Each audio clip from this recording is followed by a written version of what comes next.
Hey, everybody. Welcome back to Facts on the Ground. I am Misty Winston, and I am joined as always by my co-host, Jesse Zerwell. Today, I'm very excited. We have our friends from ROARMedia with us today. It's the first time that they've been on the show. I got to meet two of them, Shonda and Amber, in DC for maybe the Clovers protest, I think. I don't remember which we've been down there so many times that it's hard to remember which one I met who. So yeah, I'm really excited for you guys to be here. I was gonna, introduce each person individually, but I would also just kind of like you guys to introduce yourselves and then maybe just tell everybody a little bit like about how you got into doing what you're doing right now, I guess. So I don't care who starts. Oz, you want to start? Go Okay, for it, my dude. I'll start. Usually it's ladies first with me. I know that's why I went with you. Well, you're an honorary lady. So. I'm the boomer. I'm the boomer. No, Right. Actually, I've been beating this around since 2015 on social media. I got into it basically because of my mom. My mom raised me in such a way that I believe my values are what needs to be around the world today, with ending these wars, free Palestine, living wage, healthcare for all. And as I was growing up, watching my mom get abused by the system, which was male dominated, because of that's what the culture was back then, as horrible as it was.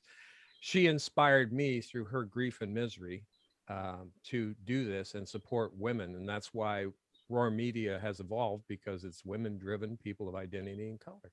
But in short, that's why I'm here and who I am. And I hope to keep honoring my mother and our sisters, brothers of all identity across the country as I can. Cool. Who's next? Amber, you want to go next? Sure. So my name's Amber King. I am on the board of ROARMedia. I have been, we've been doing live stuff, I believe. We were on a couple other channels, and I just saw that we needed to have more voices. We needed to have a different presence in the media. I've been an activist most of my life and have worked a lot fighting genetic modification and fighting for organic food systems and children's health in a variety of different ways. And I was just so frustrated with the mainstream narratives, the corporatocracy of media, and really wanted to get real people's stories out on the ground, real, I find now, of course, in that paradigm, since that happened, that, independent media is the one actually doing reporting and research and real media, and the rest is just so completely propagandized. It's not trusted anymore, which is a huge flip from, 2/3 of my life. So I'm really encouraged. I really want to get future generations involved and not becoming journalists through journalism classes in colleges, but through on the ground reporting real life experiences and learning the tech and security to keep themselves safe. So that's why we started ROARMedia, is really to foster that influence and know that we're better, stronger together in a more coordinated effort, and diversifying this, changing up the dynamics, focusing on rural communities and real issues on the street impacting real people. Cool.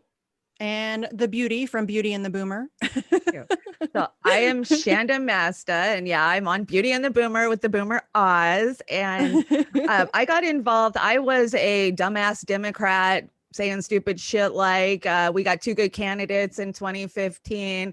I was a single mom. I raised 3 kids on my own. I'm now a grandmother 3 times over, but I am a recovering opiate addict who represents the trailer park. So when I came into politics, I didn't feel like my voice was heard, my voice counted. Who am I to even say anything? I live in the worst ghetto in town.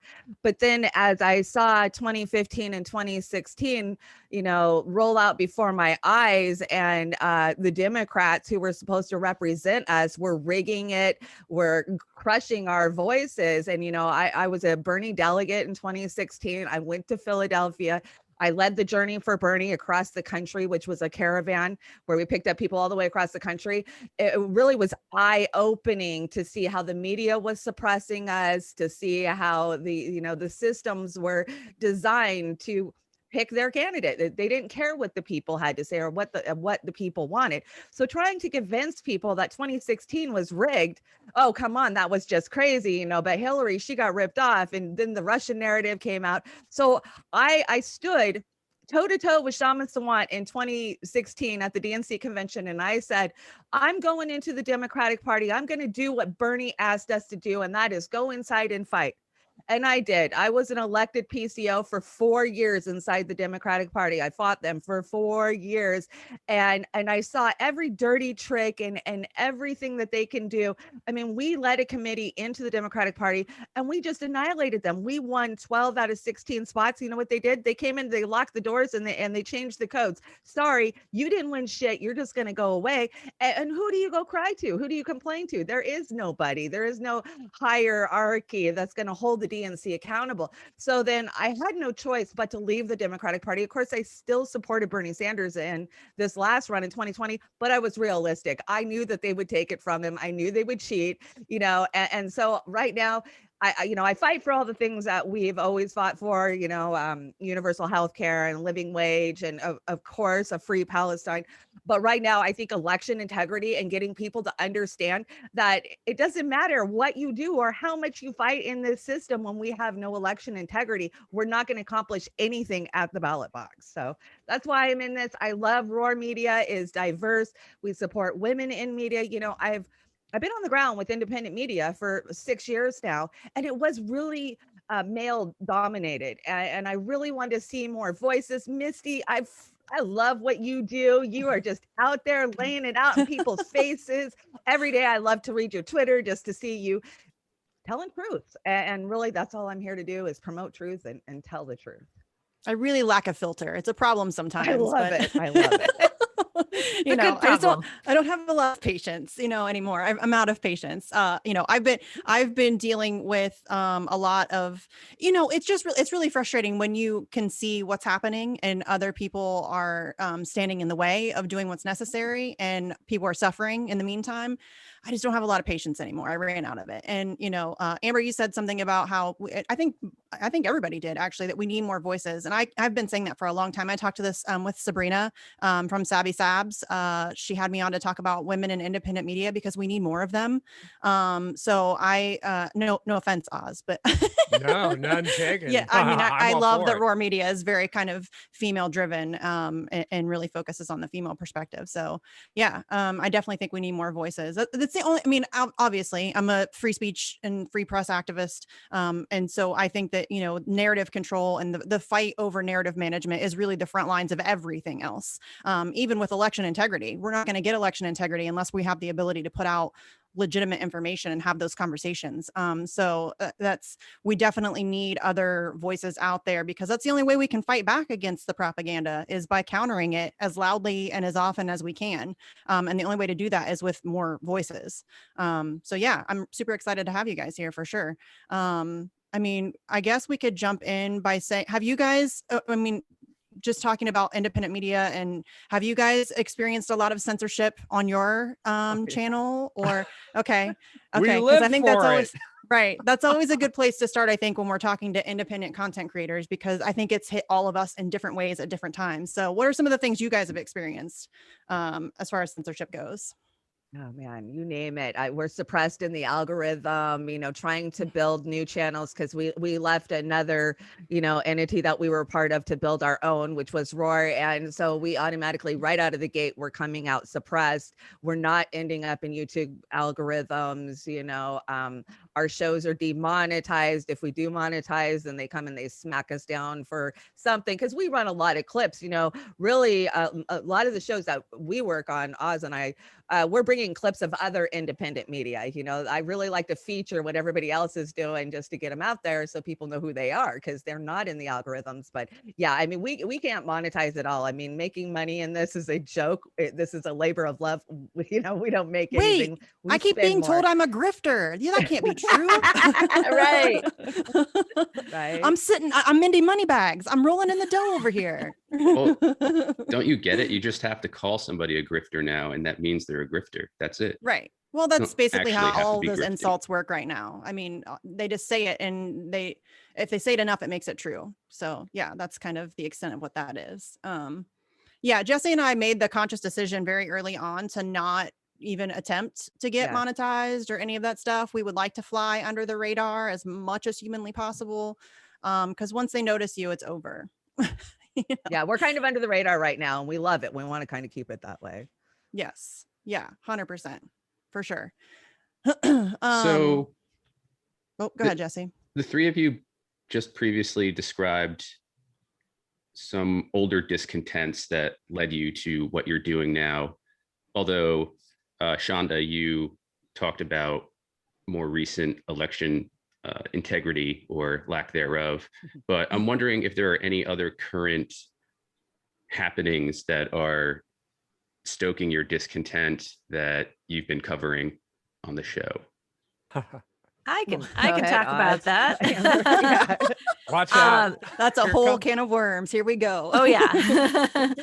So I would say my largest fight over the last 20 years has been against what I call the chemical cartel.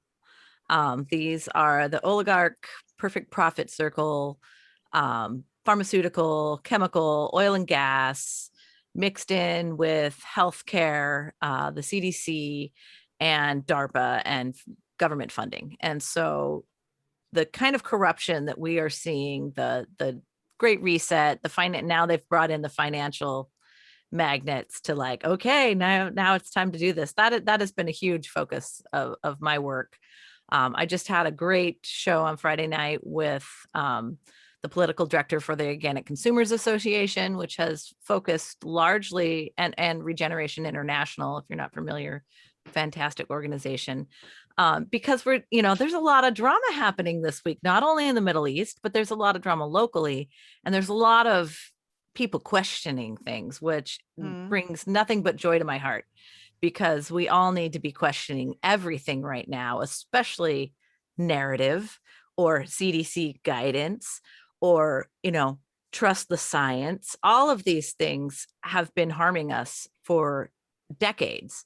And we are feeling the repercussions of that through this pandemic, through the corruption, through unethical education, science, military, financial systems, and now government control and overreach. And people need to really deep dive into how the origins of COVID started. And that's what our topic was. And it was fantastic because, some factions of what I call like the food fight army of people that were fighting for, genetic labeling on products and, keeping our children safe and healthy, and our, families. And, we're completely vilified. We were vilified. We were crazy moms. We didn't know what the hell we didn't have science degrees. We didn't know what we were talking about. You're not a doctor, on and on and on. And it's like, well, hey, I just switched my kids' food and now they don't have autism symptoms. Like the people living these situations and stories know it best. And the narrative comes in with, follow this guidance, do this, you're supposed to do this. And we've seen so much of that in the last, 15 months. That's and now, actually something I actually wanted to talk to you about too, because there's when we talk about the whole government overreach and all that stuff, people keep getting mad at anti-vaxxers or at anti-maskers or at whatever.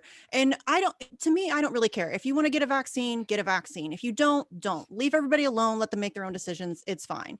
But to me, I think people need to spend a whole lot more time being mad at the big pharma companies and the government that have created such an environment of distrust by being lying pieces of shit for decades. Yeah. We don't spend enough time being mad at them for creating that level of skepticism and that inability to trust the people who are in charge. I mean, I don't care who you are. If you're trusting some 3-letter organization just blindly, you need to rethink your life, because they're known and proven liars. But there's too much fighting amongst ourselves rather than focusing on Fauci talk. Listen to Fauci talk. Anytime he talks, he talks out both sides of his mouth so much. He might as well have two mouths. Yeah, he should. Well, he did the whole 2 mask thing, so maybe he does. His wife is the head of ethics for our Yeah, national health right. system. So ethical. And nobody to, talks kill about people that with AIDS. conflict of Yeah. interest at all, ever. And that's what I'm talking about. That's another like aspect of the complete environment of distrust. You can't trust these people. That's been proven over and over again. You know, it's just completely ridiculous that we're fighting amongst ourselves rather than focusing on the fact that we can't trust the people in charge at all. They've made it so Absolutely. that we can't. You know, Well- one of my big fights is the fight against big pharma because I'm a recovering opiate addict. I was handed an addiction by a man in a white lab jacket that I've trusted my whole entire life, that I was taught to trust from the time I was born. And, you know, we're seeing a lawsuit just this week where 700 people in West Virginia in one county overdosed in a population that's only 100,000 big, you know, and some of them got a little slap on the wrist a couple of years ago, but only after they filed bankruptcy, you know, and got absorbed into another big pharma company. And I think that the diversity that we have at Roar really allows us to reach out and just, you know, go in all directions. Amber's over there taking on, you know, chemical cartel with what's in our food. I'm fighting back against big pharma. I think it works really well that we come from different angles. And Oz comes from great perspective. And the reality is they're one and the same. And Exactly. that's what we Mhm. saw, you know, fighting after food fight. We started seeing, you know, big ag and big food marketing associations come in and pour millions and millions of dollars against grassroots organizing. And they had the same tactics that they used in pharmaceuticals when we Mhm. said, hey, wait a minute, there's glyphosate in all childhood vaccines. These aren't safe. It's The the only same thing the thing- cigarette companies did. It's the same Exactly. thing the oil companies did. They have the same playbook. It's propaganda. I mean, I think his name's Wendell Potter. He's a whistleblower from the health insurance, like the lobbying, or he literally wrote propaganda for the health insurance companies to Oh, yeah. mislead the American public against the Canadian system. And that's what they do. They hire people to literally manipulate your mind and what you think and how you think. And that's why I always say that that's what we're up against. That's the front line, because everything, it doesn't matter if we're talking about big oil, big pharma, you know, education, healthcare, all of those things. We can't even get legitimate information. You know, it's impossible. We don't know who to trust. We don't know. People have no idea.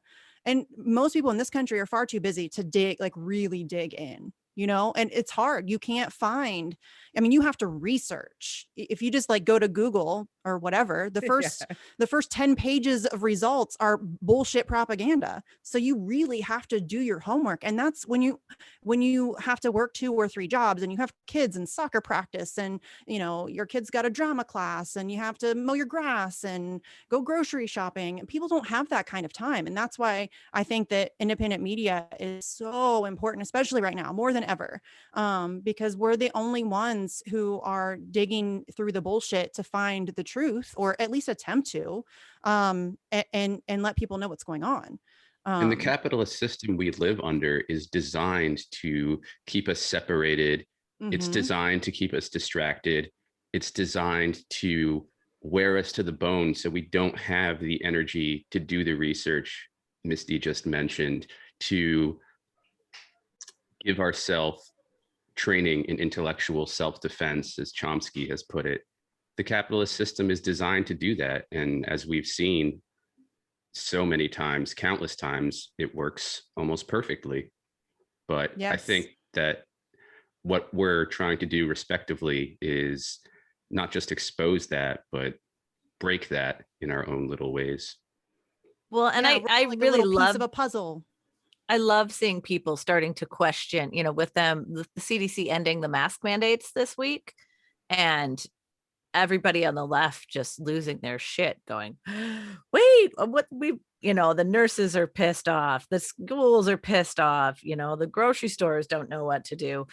And everybody's going, well, wait a minute, what changed? We've got a vaccine that doesn't prevent transmission, yet the CDC says, don't worry about it. It's fine now. We're here in Washington State 2 weeks ago, they were going to roll us back a phase. Yeah, right. But, you know, Rand Paul grills Fauci about COVID origins and their funding, which we know the whole time have been connected to DARPA, have been connected to the Wuhan lab. Yep. They've been doing very dangerous gain of function research. They're doing things at a nanoscale particle size. And that's the part that I don't think is well understood, because this doesn't become about my body and my airspace and my house and my home, and Joe Schmo over there does what he wants. When things are at the nanoscale, they're passing through the cells. They're passing through your body. You no longer have a choice about what is in you, on you, through you. And that's part of the problem, because gain of function research has been very, very, very dangerous for a long time. And there's no cure to that. And so if people understand the origins of this game they're playing, and they understand the actual science of what they've been doing and why, then there's the whole mess is going to unravel. They're going to start to question everything. So it's really given, sadly, it took this to give me a lot of hope right now. We've got the whole right questioning election integrity. Yes. Sadly, they didn't see it in 2016, unfortunately, but they kind of, their hopes got dashed and they moved on.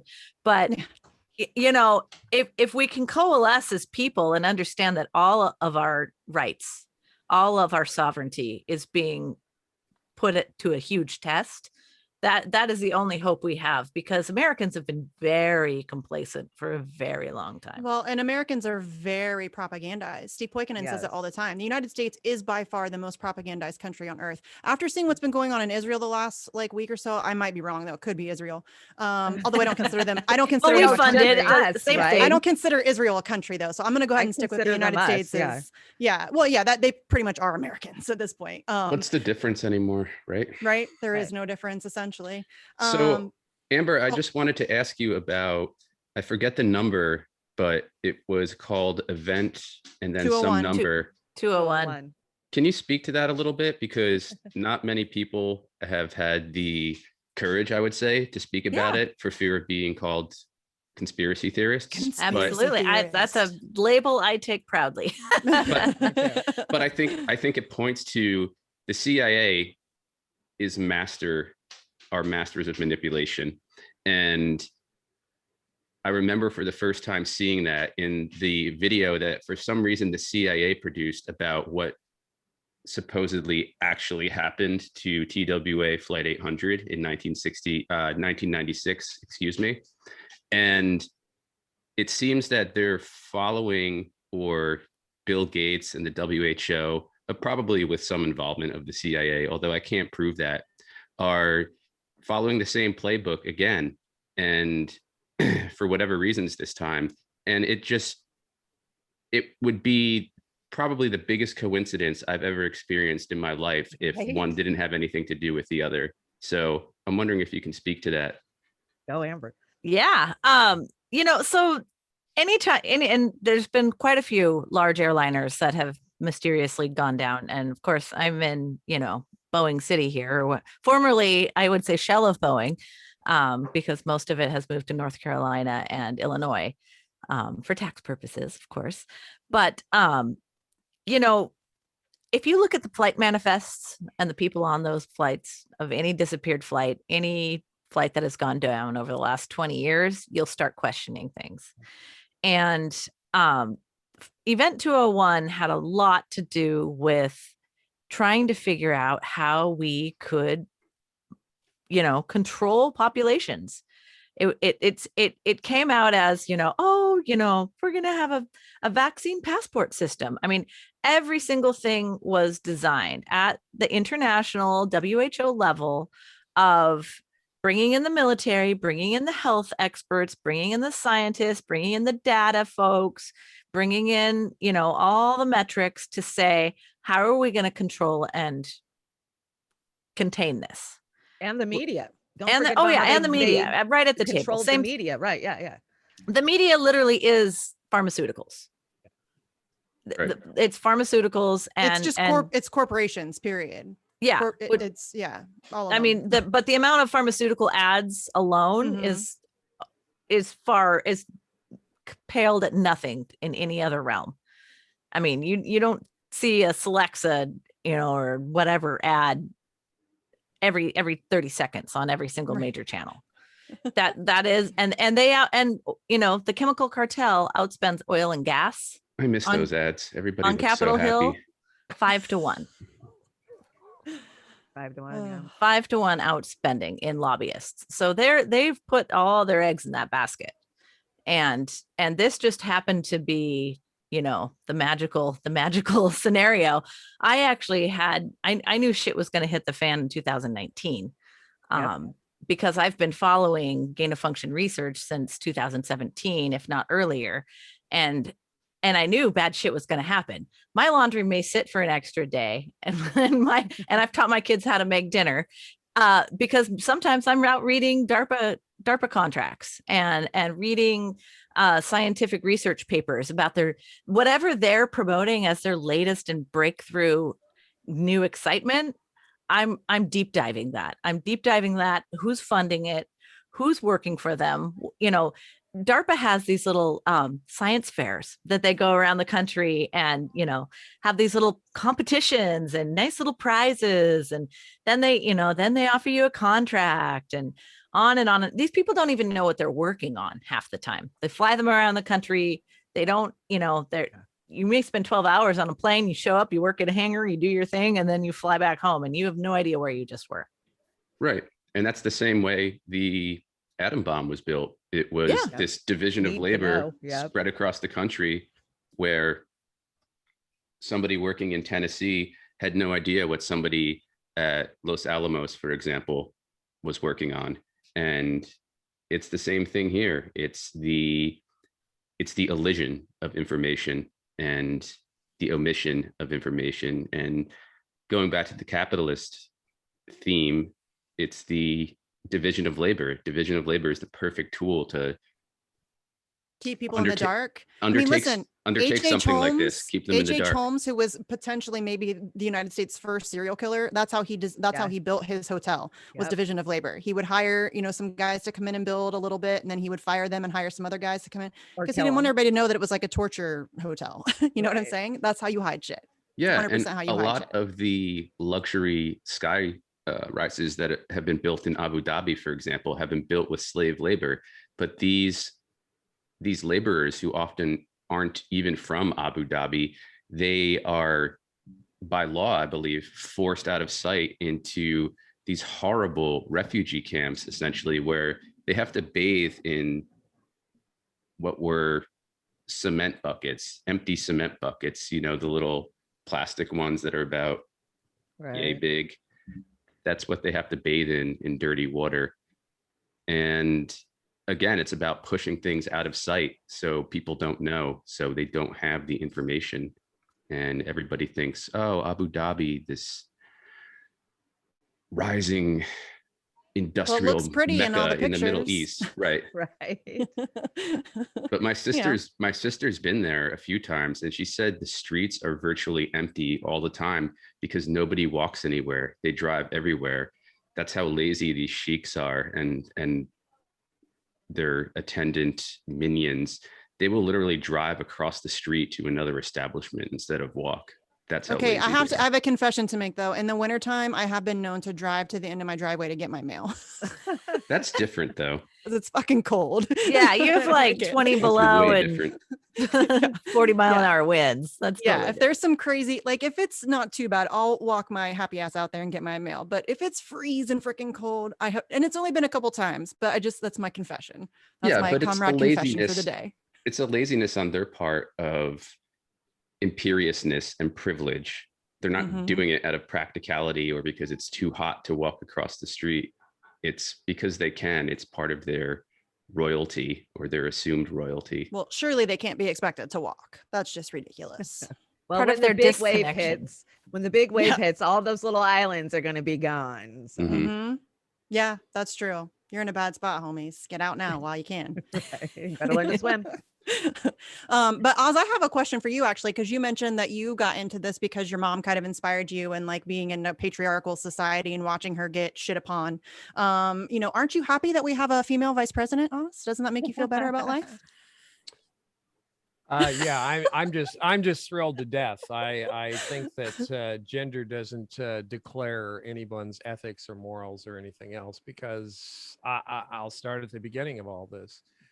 Social conditioning has been ever present ever since I was born and before. And we have been propagandized as a nation for decades, decades and decades.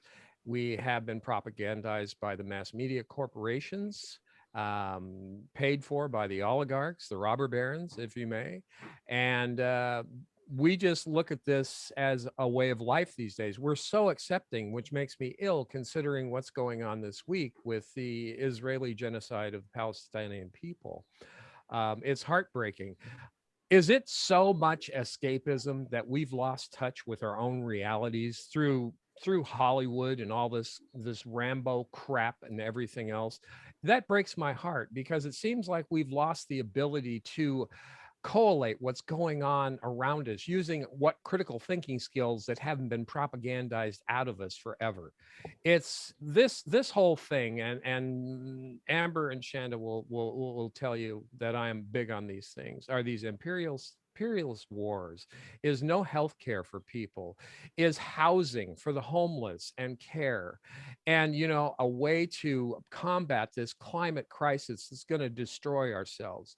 In answer to your question, yeah, my mom and my father were both inspirations to me, and that's where I'm at. But right now, today, the biggest thing should be not Don Lemon or Trevor Noah with his bullshit Hollywood crap, or these. Yeah, I saw you guys annihilate him was it last night on your show last Yeah, night? I just pounded him last night. Yeah. Well, this is our problem, and I know I hate that guy. You personally, I've been watching your feed. You've had issues with these tweener people like AOC, like Marianna Williamson. We need to respect their right to defend themselves and all this bullshit. There's a side here, and we need to take the moral and ethical side. We can't be bombing the shit out of a people to the point where they've just been crushed and not have a conscience about it. Don't go watch your escapism bullshit Hollywood crap. Why don't you try living in the real world for once in a while? And that's and they that's never where I'm say at. they never say why Israel has the right to defend itself, and they never say that Palestinians have the right to defend themselves. And I tweeted out earlier today that the media keeps saying Palestinian militants. There are no Palestinian militants in Gaza. It's very militant of them to want to live. Jesus, what is wrong with them? They're defense and resistance factions. And I say factions because there are a bunch of groups, even though they have alliances between one another. They're not terrorists. They're not militants. They're defense and resistance factions. And I know I'm preaching to the chorus here, but that's a message we need to drive out more. Yeah, it's good to reiterate. And we need to focus on the narrative and evading narrative control by mainstream media, especially whether it's in I don't US know or in what Israel. Could bring it into more.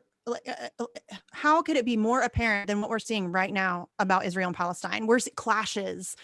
That's narrative control. That's what I've been screaming about for the past, 3, 4, 5 years.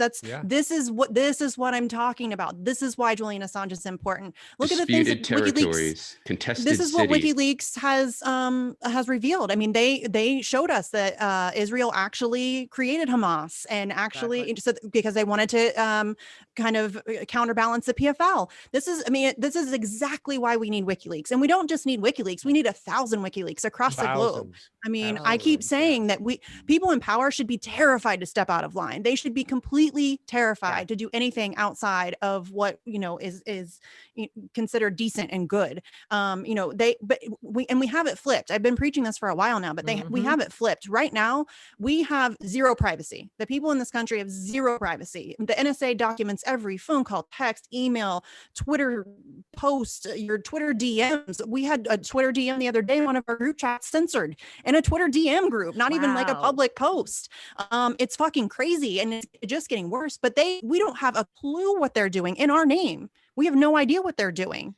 They have complete, just the ability to do whatever the fuck they want. And we can't even know what they're doing. And now they're trying to take away our ability to fight back against them. We have all these anti-protest laws, and we have all these, anti-free speech laws where they're trying to get like BDS and stuff. Teachers have been fired for refusing to like pledge allegiance to Israel. It's ridiculous. Can't get a home loan. This is, you can't, it's ridiculous. Misty, you're absolutely wrong. We know exactly what they're doing. I'm not. Yeah, okay. You're wrong. And you know why you're wrong? Because it's everything that you can imagine bad, they are doing it. You know, Times So- 10. With our times money. 10. With Mhm. our money, with our blood, with our resources, with our health, with our quality of life. They are taking these gifts that have been bestowed on us as a species and twisting them into a poison weapon that is hacking down the field of life right before our eyes. This shit is going to end so badly. I've got to tell you, people are just going to be saying, what? As they slowly just dissolve into energy in the universe. This is not going to end well. but Mis- can we talk? Misty, I just wanted to correct something you said, not because I'm a know-it-all, but because some Hosborough troll is probably going to see this and get I on don't our give a fuck asses. about the trolls. They're on my ass every day. You said PFL. I'm sure you meant PLO. Acronyms. Maybe I did. Yeah. Yeah. I told you, dude. Like that. I love Whitney Webb. That woman can keep so many Yes. acronyms straight in her head. Oh, yeah. I have like 2 in my head, and I'm like, Ah. wait, which one is it? She's Which one is great. it? Love Oh, her. I just Her- wanted she to breaks talk my about brain. how amazing the Israeli Defense Air Shield is doing. Oh, Is the it- dome. Oh, you The guys Iron have any Dome. good statistics? The Iron I, Dome. Yeah, I think I saw 90% effective. Wow. Well, that's what Israel's saying. But if you look at a scientific Yeah. analysis that was done in 2014, when Israel slaughtered Gaza for 51 days, there's a good scientific study, and Democracy Now! Of all places interviewed the scientists behind it. This is when Democracy Now! Used to be good. Oh, Yeah. yeah. Before they took I the know. money. 10 What years happened? ago, And and I can't be sure on the exact number of efficacy, the percentage, but it's somewhere in the 20s, I believe.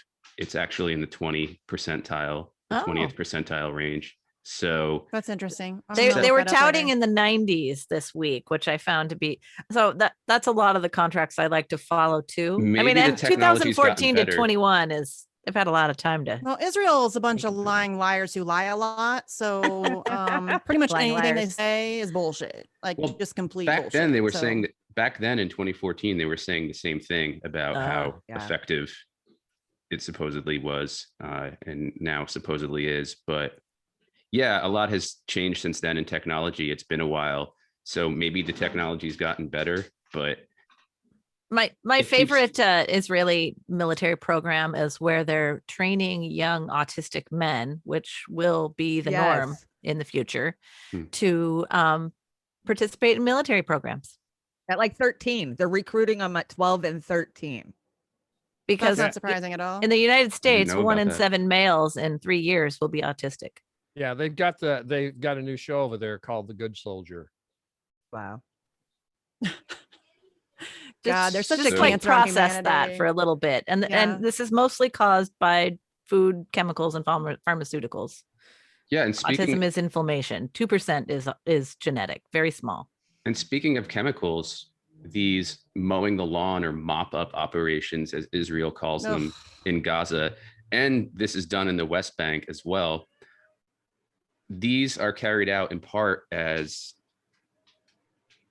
a way to test new weaponry so that Yes. Israel can sell it to the rest of the world as battle tested. And a lot of that includes chemical weaponry like white phosphorus, Yep.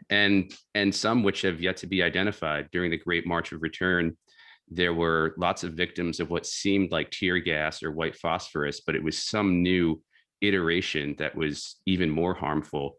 And just to your point earlier, Misty, in saying what more do we have to see for it to be obvious to us that Israel is committing genocide against Palestinians, I think you're absolutely right. And I think that what we saw during the Great March of Return is on the same level as that. We saw kids being sniper shot in the head for fun by cowardly snipers hiding behind dirt mounds. Yeah, And kids with like rocks, they're a threat, you know. and these orders for these assassinations came directly from the top. An Israeli military official admitted that the request goes from the sniper up this chain of command, and then the top of the chain of command comes back down and says, okay, you can take this person out. And that includes children.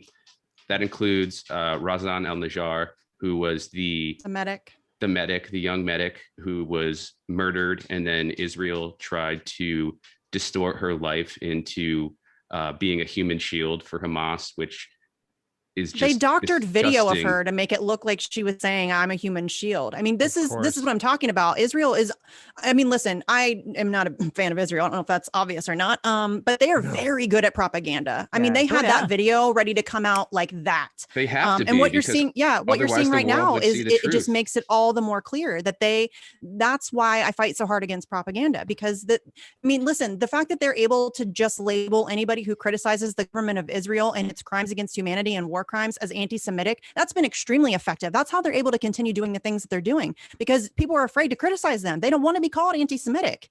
You know what I'm saying? It's a very effective smear campaign that they will use against anybody. Look at what they did to Jeremy Corbyn. I mean, now you have a pedophile on CNN calling Bernie Sanders a self-hating Jew. And I'm no fan of Bernie Sanders, and he's a Zionist. Like there's no question. Like he will occasionally say that Palestinians have like some rights or whatever, but he is definitely a Zionist. So, you know, they use that smear, and it's very effective, and people will then be afraid to criticize the Palestinians have the right government to of walk into Israel. bullets. Right. So they weaponize that. That's not just propaganda, but they're weaponizing the media. This week, we saw them put out a false report. The IDF put out a false report that there was troops on the ground in Gaza, that they'd sent them in. And really all they were doing was trying to get people to come down to Gaza, the strip, so that way they could bomb them. And then 2 hours later, they said, oh, well, we never sent any troops in. And so they weaponize the actual media. The AP just eats it up.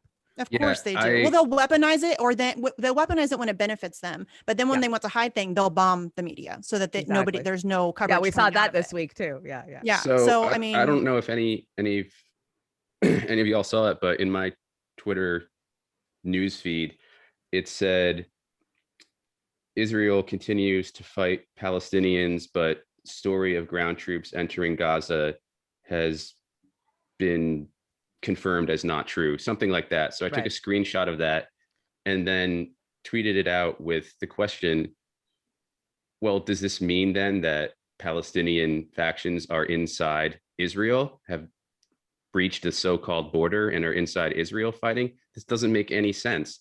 And it just points to how not just propagandized Israel is, but how ludicrous their propaganda is becoming, how far they have to stretch and how many mistakes they're making in order to keep trying to hide from the world what the rest of the world knows. Well, I think this attack that's happening right now is desperation on Netanyahu's part, because he knows he's in trouble, and this will keep him in power. I mean, he's got the whole corruption thing that he's going. I mean, not to say that he wouldn't do this happily anyway, because I mean, he's, you know, that's just who he is. He's a genocidal maniac. But yeah, I think that he knows he's in trouble. He knows he's got this corruption case hanging over his head. He's got a very opportunistic son who's ready to take over for him once he's ready. But I think he wants to maintain his power right now, and so this will definitely keep him in power. I mean, they're not going to boot him out when you're at war. You know what I mean?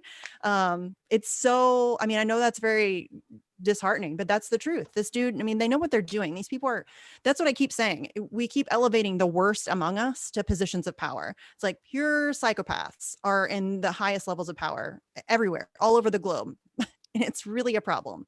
I don't even know what to do. Yeah, they're generally handpicked. They're handpicked, and they're literally paid to be kept in place and follow the status quo, and keep people like you and me out of power, out of being able to have our voices heard, and continue the storyline. There, if you look at the top 100 people in actual media, like print, radio, every mainstream media source, the top 100 all have huge ties to Israel. Every single one of them. That not this is no stone unturned. This is where we are in the world, and unless there's more people like us speaking about it, nobody will know what's going on. And that's part of the plan. This is a planned situation. We've got the distract and destroy. We've got the resource extraction. We've got, the destruction of human life and animal and plant life. Life on the planet is very much in danger. And as long as they keep distracting us long enough to keep doing it, they're going to keep pulling all those resources. Mm-hmm. Right. I don't know what they plan to do with it someday. If they've got their secret, underground Mars tunnel ready to jump to, but I'm sure they do. They're going to automate everything. And then what do they need us for? Yeah, You know? I mean, and going back to like Event 201 was on a world scale how to do that. They've now taken, how much oxygen does the country of Kenya need? How much, they've done these kinds of mapping data resources for the Yeah. entire planet. And we've It's seen this done with Gaza disgusting. too. We've seen this done with Gaza as far as Israel putting what they call putting Gazans on what they call a diet. So they've actually had, there's an official whose job it is to precisely calculate out how many calories each Gazan needs to just survive so they don't start starving to death. And this has been implemented. This is just one of the many ways of things like you were talking about, Amber, happening. Fair amount nicer than they're doing to the people of Yemen, Right. I might add. Yes. Yeah, They're just starving Yemen. And No holds barred. what really bothers me too is they use the entire continent of Africa as ground zero for all kinds of testing, all kinds of resources extraction. They just think this is the playground where we can test whatever the hell we want, and when it works, we come and sell it to the Western world, and we scoop it up, pay for it by billions, and continue this game they keep playing. And it's just disgusting, and we need to keep calling them out. We need to teach our children what it is. We need to teach our neighbors we don't know. We need to have conversations with people we're uncomfortable with people we don't know. Why are you a Nazi collaborator? I know. Yeah. Well, partly because they're the only tribunals that happen anymore are people's tribunals. They don't do actual criminal tribunals anymore because they're all fucking criminals. Well, they gave, was it Radovan Karadzic or Ratko Mladic? One of them is still missing, one of the Serbians, but one of them was tried and convicted in the ICC, I believe.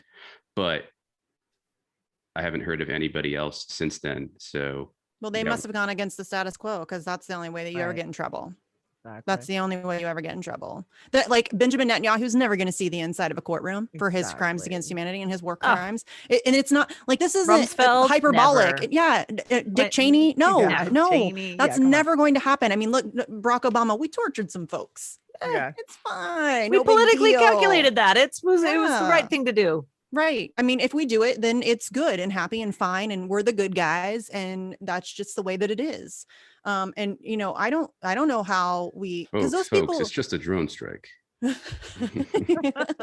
it's just a kill list. It's no big deal. It's fine. It's just a list, and yeah, the people are actually going to die. But folks, come on. Yeah.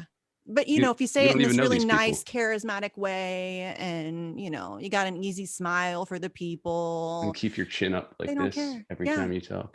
they don't care. They don't care. People don't care. That's the problem. I think that, and I don't know that it's necessarily that people don't care. I think people don't have time to care.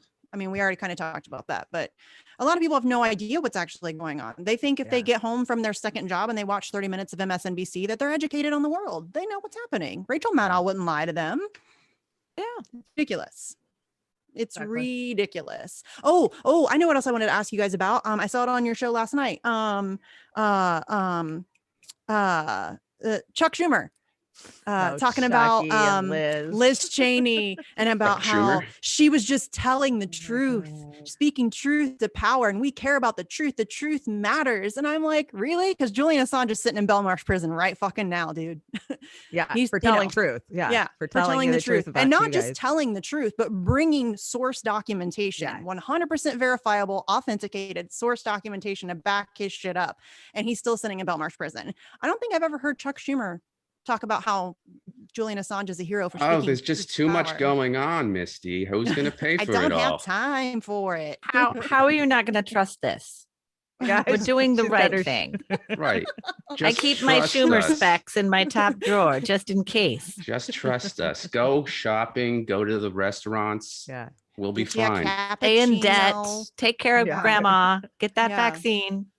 And Liz You're Cheney will really be on the busy. cover of Rolling Stone with the Squad next week. Right. Well, she's the lost member of the Can't squad. wait. She's like the fifth Beatle now. Yeah, I can't wait for that. That's going to be epic. She's already a member of the resistance, I think. I can't wait. She's probably getting her pink pussy hat fitted right now. They're going to Oh make my that for God. her. Her father is probably one of the worst war criminals in the history of our country. He simultaneously went to war while he was subcontracting as he was sitting on the board of every one of those. Everybody thinks, oh, well, they pulled the Halliburton contract back. Yeah, they might have, but they gave it to a subsidiary called Kellogg Brown and Root, which was the same goddamn thing. Yeah. And all of those Cheney kids sat on those fucking boards. They're murderers. And I will never stop calling out Dick Cheney. That affected my life personally. I had a partner who went as a subcontractor to Iraq in 2003. I know the type of money he was making there. I know how the soldiers were actually treated versus the subcontractors.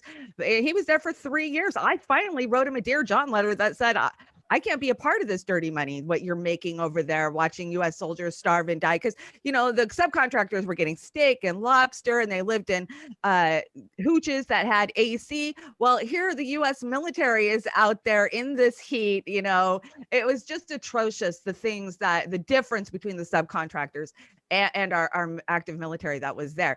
And, people just look at our cops. Our Yeah, cops exactly. have like the best gear ever. And we talked to Danny Scherzen about this. He's like, they have way better equipment than I ever had when I was in an actual war zone. Like what?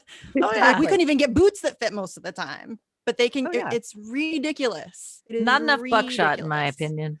Yeah, right. Didn't we have a Kevlar shortage? Like our soldiers couldn't have Kevlar jackets back then. I remember that. Yeah. Right, and their Humvees, and I believe some of their artillery vehicles were improperly outfitted with metal and or steel, and that's a big reason why a lot of soldiers were getting killed by roadside bombs, RPGs, arguably. RPGs. But I just want to go back to what you were saying. I don't buy political merch, but Mike Gravel had a Send Dick Cheney to the Hague hat. Had to get it. I do So I kind have of that. appreciate Mike Gravel. So Yeah, I do too. Alaska. I didn't feel that bad about it, but I donated to him and Tulsi solely just to get them on the debate stage because I knew they were going to try to push him out. It's the only reason why I donated. But I donated to Gravel twice. Once to just get him on the debate stage, another time because he did that the Pentagon Papers giveaway, the rolling papers. Had to have them. And then I bought the hat. So that's my disclaimer there. Clearly Shonda, showing your cards. Shonda, I just wanted to go back to Dick Cheney, and I don't want to Yeah. cause you any trauma here, no, but you're not traumatizing me. but this is the epigraph to a really good book I recommend reading. It's called Time in the Shadows: Confinement and Counterinsurgencies. It's by Lala Nice. Halili. Easy to find, but this is the epigraph, and this is from U.S. Vice President Dick Cheney, September 16, 2001. We've got to spend time in the shadows, in the intelligence world. A lot of what needs to be done here will have to be done quietly, without any discussion, using sources and methods that are available to our intelligence agencies if we're going to be successful. It is a mean, nasty, dangerous, dirty business out there, and we have to operate in that arena. Fucking Psychopath. wow. Psychopath. Psychopath. Exactly.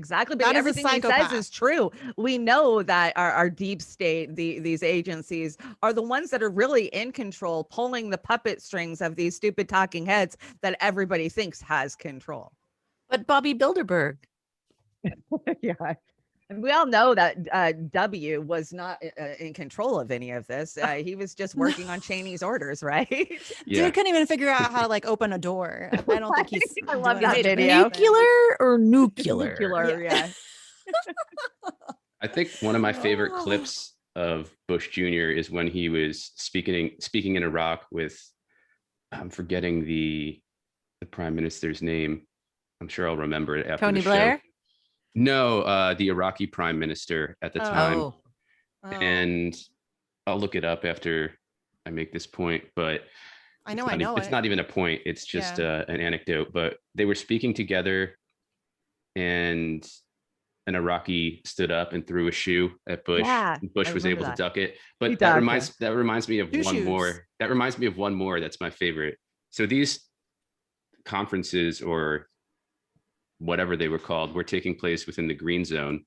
And there was one where the former UN Secretary General, Ban Ki-moon, he was meeting with the president or prime minister of Iraq, and they were talking about how the situation was getting better, things were getting safer. In the middle of that speech, or whatever you want to call it, an artillery shell hits the green zone, either the building they were in or right next to the building they were in.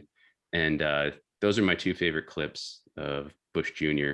And the political mastery he unleashed on I'd Iraq. forgotten about the shoe throwing. That was great. Yeah, That They was called him a great. dog, I mean, didn't he? Yeah. Yeah, Yeah, and listen, yeah. I mean, but W's a turd, but he's pretty quick. I was like, oh, Yeah, okay. he does. All Not right. as quick as Bill Gates when he took the pie to the face. That's true. obviously. That's true. Dude, Yeah, I was- I'm sure Barbara threw quite a few shoes at his ass. growing Oh, up. that's come you're on. right, right. Yeah. That's true. She's got Probably a some, lot he's got more some in the practice there. Yeah, yeah, yeah. Texas that's Ranch fair. style. I'm glad that I grew up at the time that I did, because I turned 18 in 2000. So I like, that was watching W. I think that was when I realized that it doesn't matter who's president. It No. really doesn't matter. No, that was a coup. That was the turning was. point That for was. everything, because PNAC, that was when PNAC with Wolfowitz and all those scumbags came out. Yeah. And prior to going into Iraq, you guys know, from what I understand, that Halliburton was getting close to bankruptcy at the time. Yes. Oh, they yeah. were. So between PNAC and bankruptcy for Halliburton and all these other defense contractors that were ready to lose their shit, this was ideal. And to me, that was the Cold War, full-on war turning point in history. That 2000, that wasn't, what did they call that? Everybody's buying batteries. It wasn't about the Y2K. Y2K. It wasn't Oh, my Y2K. batteries. It should have been, you're going to be fucked. That should have been Yeah. the name of it. And Yeah. it had nothing to do with Y2K. It was all this war, imperialism, aggression, Yep. profiteering, and taking over all the governments, industrialized governments, and, you know, bombing the shit out of everybody else and taking their stuff. So Or killing Wow. people who won't go along. You know, Yeah, I was missed that out. I bought 0 batteries. I sold. Yeah, I was only probably- 18. I I thought it was sold- all yeah. a joke anyway. I sold 10 pallets of them. Was that Maliki? Yeah. Yes, Maliki. That was Yeah. Maliki. Thank And you. the thing about Maliki, he wasn't even really, he was like, we put him in, didn't we? Yeah. Yeah. Probably. He was a puppet for sure. And Yeah. but he really helped consolidate Shia power in Iraq. Sure. And that included through death squads, Shia death squads. The Sunnis had their death squads as well. And none of these existed before the US illegally invaded and occupied Iraq, and still does to this day. In fact, under Saddam Hussein, there was the highest intermarriage rate between Shia and Sunni in the entire Middle East, which is not any compliment to Saddam Hussein or the brutal regime that he certainly ran. But the US went in there with hardly any plan, put the boots of Bremer on the ground as the handler of all this, which was laughable from the start. And we can see what that turned into. But part of their strategy was to divide Iraq into these Yes. sectarian enclaves and to turn them against each other. And they did exactly that. And they wanted it to spill over into Syria, which is what happened, Yes. and into Yemen, which is what happened. Well, they need the Uh, port access because Turkey Mhm. wouldn't give it Yeah. up. Right. And they still wanted to spill over into Iran. So it sounds cliche, but it's true. It's the divide and conquer method. And something else could have happened, I don't know, in history, but if it weren't for the US's war of aggression, which is the supreme war crime as enumerated by the Nuremberg laws, we probably wouldn't be seeing what's happening in Iraq now. And terrible things are still happening, like when the supposed Iraqi military went into Mosul and leveled the city. And I believe they're still pulling bodies out from under that rubble. Nobody has any idea how many Iraqis were killed in that operation. So as we've been saying, the US doesn't care people don't know and don't care about what's happening to Iraqis, what's happening to Palestinians, what's happening to Yemenis, to Syrians. It's They like to toss out a hashtag so that they can get, cool Right. points on Twitter, but most people really don't. They'll toss out the hashtag and then go tell you have to go vote for Joe Biden, which has been really frustrating for me. I was talking to Jesse about this before you guys all got here. We're seeing on Twitter now, like a lot of people have been like, "Oh, I didn't vote for this." Yes, you fucking Yes, did. you fucking 100% voted for this shit. Dude's been a Mhm. proud Zionist for his entire public career. Exactly. He's never hidden who he is. There are a multitude of videos of him being a ginormous piece of shit. You voted for that. Period. You don't get to walk away from that responsibility. Sorry. right. And I don't care. Like, don't come at me. Oh, don't vote shame. You should be ashamed. You Right. should be ashamed of your vote. Period. I love the people that are like, oh, well, we're watching a genocide. No, you're fucking contributing to it. How you voted has contributed to it. All of your tax money is being contributed to it. You want to know why you can't have universal health care? It's because you keep voting for these people that want to take your money and go bomb innocent people around the world. And Absolutely. Israel meanwhile- has healthcare. Israel has healthcare. Mhm. Yep. And That's that's fun, like, isn't it? Universal education as well. yep. Yeah. We're That's paying fun. for that. We're Yep. paying for that while they bomb the shit out of Palestinian people Yep. and starve them and brutalize them and steal their land, oppress them, keep them in open air prisons. But you're paying for that. And And if you let's be voted clear, for a Israel status quo started this. politician, yeah, Israel started it. Of course they They did. always started Exactly. They always start it. when they decided once again to raid or storm. Isn't that the buzzword after January 6th? When they decided Storm. when they decided to when they decided to basically declare war on the Al-Aqsa Mosque, which is a mosque, not a compound, During Ramadan. during Mhm. Ramadan, exactly. That was the start. And as Misty and I have made the point in previous shows, Palestinians in Gaza feel a strong connection to Al-Aqsa. And that was the tinder, if you will, that sparked these Qassams to be fired into Israel. And again, I think it is Palestinians defending themselves. They had one of their holiest sites, I think the third holiest site in Islam, attacked. That's an act of war. And then they have the right to defend themselves. Even if that didn't happen, as occupied people, they have the right to defend themselves by any means necessary under international law. So, And another shout out to Matt Lee for bringing that up in the White House press room and Yes. asking, don't Palestinians then, if you say Israel has a right to defend itself, don't Palestinians then also have that same right? And watching that guy squirm was a thing Price. of beauty. Yes, that was a thing of beauty. So I don't give a lot of shout outs to mainstream journalists, but Matt Lee's pretty solid for the most part. He has some tough questions that don't normally get asked. So I'll give him some credit for that because that was fun to watch. I They think, may I just mean- not call on him for another few months. Yeah. Right. I think you could only consider him mainstream in the sense that he's with the AP, but he certainly doesn't ask mainstream questions.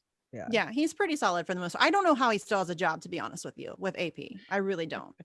He's good. Yeah, he is very good. That's for sure. But yeah, I think that that's just another. And the whole defending yourself, that's just another piece of the propaganda that they use to make it. And they, oh, they're the victims and you have to feel bad for them. And it comes all back to the anti-Semitism thing. And it's this emotional manipulation where they try to make it so that people are too afraid to criticize. And that's just ridiculous. It is I have ridiculous. a question for you guys. Sure. Our shitlib sisters and brothers in social media who have clearly, through Force the Vote and other things, how do we approach that? Do we even punch back? Do we even go after them, or do we not waste our energy? Because they've got a pretty big following and a groupthink mindset that is just the antithesis of what ethical values I think that we all have as far as these imperialist wars on healthcare, on everything else. What do we do? I'd like to hear from you guys. This is a good brain trust I'm seeing here in this meeting. I hit back at them because that's what I do. I don't know that it's a worthwhile venture because honestly, I think that shitlibs are very, very, very married to their cult of personality thinking. It's very much a team sport to them. It's very much vote blue no matter who. It's very much you can't criticize a squad or you're racist or you're sexist or whatever. And even like progressives do this shit too, and it's very annoying. I don't, and I've had a lot of these the trolls that come after me for the numerous things that they come after me for. They always say, oh well, you'll shit all over a potential ally to go talk to somebody on the right, and that's not true. Alexandria Ocasio-Cortez is not an ally of mine. Are you kidding me? She stands directly in the way of what I want. She is no ally to me. And I'm sorry that you may not understand that, but I do. And so I don't feel bad about criticizing her relentlessly, because I think that those are the people who are the biggest threat. I think the AOC, the Bernie Sanders, I think Bernie Sanders has done more damage to an actual leftist people movement than Andrew anybody. Yang. Fuck Andrew Yang. Fuck Andrew Yang. Yeah. What a douche canoe. Oh, what a douche canoe. He's so awful. Those cards He got has no idea what he's talking about. If you ask him to not even look at a map and say which side of Palestine, if you were looking at a map, is Gaza on, and which side of Palestine is the West Bank on, He would have no idea. he wouldn't know. No, and it's very clear that he's opportunistic, and the whole thing about Israel is because he wants to be the mayor of New York City, and there's a huge Jewish population who are all very supportive of Israel, and so he's just playing the game. He's just saying, yeah, it's money. He wants the job, and so he's just doing whatever he has to do and saying what. And Marianne Williams is the same exact way. She is all over the goddamn place. She doesn't have like an actual position on most things. She just flies by the seat of her pants and goes wherever the wind blows because she wants to sell books. And so fuck those people. I can't stand those opportunistic cowards. She's like I have a no time for whining it whatsoever. shit that won't flush.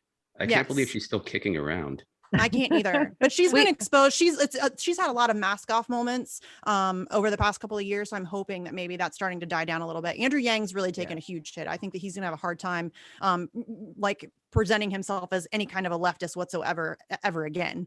But yeah, like the Bernie Sanders, I think Bernie Sanders has obviously been one of the most devastating things that the left has faced. And I'll get shit for saying that, but I really do not give a fuck. So bring that shit on. You're absolutely right. Inside that movement, I was in that movement for 5 fucking years, and I watched the division that happened because, oh well, our revolution is where it's at. Oh well, they're taking corporate money. Well, that's okay because blah blah, and we just got co-opted at every fucking turn. Bernie never called it out. Bernie never put the truth out there as to what they did to him in 2016 or how his reaction was. And yeah, I mean, I got to say, Bernie brought a lot of people into this movement, but he funneled them right into the goddamn Democratic Party, which has hurt this movement. I mean, we have less power than we had 5 years ago. And his whole reform the party, homie, you've been at this for 5 years. Bullshit. They're worse than they've ever been. It's worse than it's ever been. You failed epically. And that's not even really what he was ever trying to do. He of course he knows it. What pisses me off the most about him is that the whole thing that he started with, and the squad did the same thing. It was that I'm going to go in and we're going to challenge the Democratic establishment. That was his shtick. That was the squad shtick. We're going to go in there. We know that you just got screwed over in the Bernie Sanders movement. We're going to go in there. We're going to challenge the Democratic establishment. Now they don't talk about anything but Republicans. Republicans bad. Republicans bad. Republicans, except for if you're Liz Cheney. Which used to be where the neolibs are. The neolibs are 1980s Republicans. Mm-hmm. And we have failed to realize that shift. Oh, well, we're just going to be nicer and we're going to pretend that we're really care about people of color or identity. Yeah. But they're fucking they're the neoliberal Republicans of the 80s that brought in Reagan politics. Democrats do not give a fuck about Black people. Let me just tell you that. I know I just had a Kanye West moment, but that's true. they just gave Rahm Emanuel a position in the Joe Biden administration. And Neera Tanden. Tell me that and Neera Tanden, and Neera Tanden. But to give Rahm Emanuel, a guy who covered up a police brutality murder of a young Black teenager, that's disgusting. You don't care about Black people. Dude, I really did just have a Kanye West moment, and I feel kind of good about that. I just want to call out all of those who say that they were, huge Bernie supporters in the last 5 years that do not defend, Julian Assange or the murder of Seth Rich. If you were there, you were on the ground, you didn't get the fucking truth until Julian Assange dropped everything that he dropped. We had been saying it was being rigged from the inside, what we were seeing, but we had no proof. Well, we got the fucking proof. Thank you, and Julian. Thank you, Julian. Exactly. And the fact that Bernie Sanders will stand up for Alexei Navalny and not speak for Julian Assange Yes. is fucking Yes. disgusting. Screw you, dude. Disgusting, Fuck off. yeah. Oh, Yeah. it makes me so mad. What a especially when you scumbag. know what Alexei's about. I mean, not that I'm Yeah, defending he's a Putin, right-wing nationalist, Exactly. racist piece of shit. Like Yeah, he exactly. is a horrible human being. And the fact that Bernie Sanders comes out to defend him and won't even say Julian Assange's name is Yeah. beyond gross. It's so disgusting. I can't even. But if you would have told me 5 years ago that Sarah Palin would come to Julian Assange's defense I before Bernie know. Sanders, I would have lost my mind. I would have laughed Yeah, right. hysterically. And that's where we're at. And it's crazy. And people As wanna an get mad. Alaskan, if you would have asked me if Mike Ravel was still relevant in 2020, I would have said hell no. Right? Right? Yeah. I'm so glad Amber- he had like another little, a little kickback. That was nice. That was nice to have him back for a minute.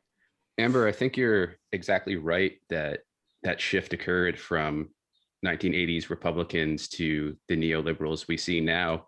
And I'm wondering if you'd agree that under Trump's presidency, that's when the shift really accelerated, because we saw a lot of new political alignments. For example, the so-called resistance, which is, if that's a resistance, then Mick resistance.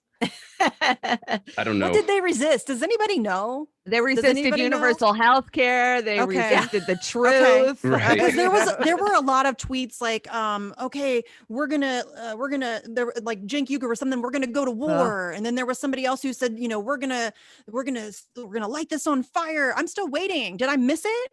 Did I And it miss went all to of this dump- fighting? Yeah. No, they got It went busy to- being bought off.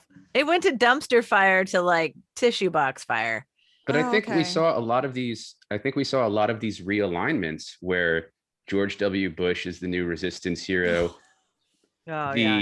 The Obamas and the Bushes are Brother from another mother. Yeah. So They're- They're building it up. They're They got to they're- protect themselves. Mhm. they're attending John McCain, another war criminal's Yeah, funeral right. together. Oh, Also, let me ask the question: why would anybody's body need to lie in state for a week so people can go look at it? What a grotesque It is ritual. it is weird. But back to the point, I think during the Trump administration, we saw a lot of political realignments, and they're still reverberating today. Yeah. And that's why we see a lot of these shit libs, as you put it, Oz.